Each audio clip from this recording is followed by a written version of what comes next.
Suspiria is a 1977 Italian supernatural horror film directed by Dario Argento. Welcome to our academy. I'm Miss Tanner, one of the instructors. Nice to meet you. The film is about Susie, who travels to Germany to attend a world-renowned ballet school. Susie has a hard time fitting into the place.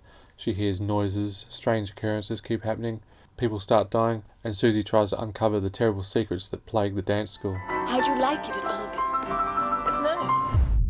The real star of this film isn't the actors or the actresses, it's actually the cinematography and the lighting. The film director Dario Argento really wanted a vivid colour palette for the film, so he utilised the Technicolor approach that was used in a lot of films in the 50s and 60s, films such as Showboat, Oklahoma, The Wizard of Oz and Gone with the Wind.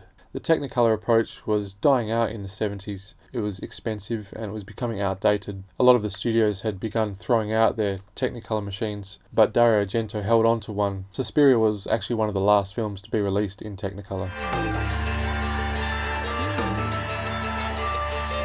The Italian progressive rock band Goblin did the soundtrack for the film. They experimented quite a bit with the music. They squeezed plastic cups against the microphones, they banged on metal buckets with hammers, created disembodied voices to put over the top, and the soundtrack has quite a nightmarish score to it, similar to that of The Exorcist.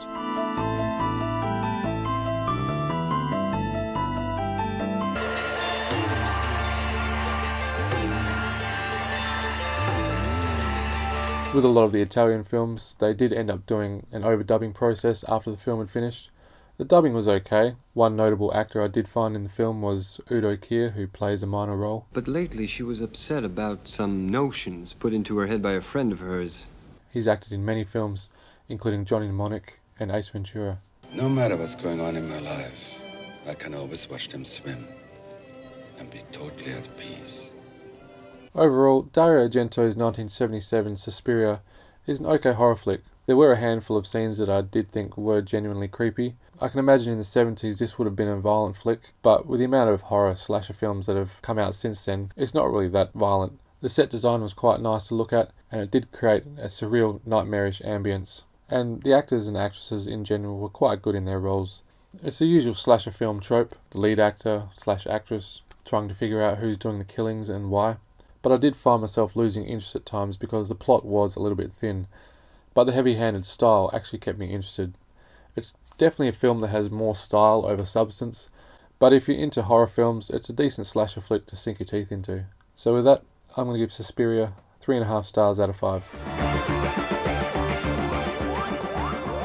Leave a comment, let us know if you've seen Suspiria. There was a remake made in 2018, but I don't plan on seeing that one. I prefer the cheesy Italian overdub horror version. Please subscribe to the channel if you haven't already, and as always, thanks for watching. Until next time, the store is closed.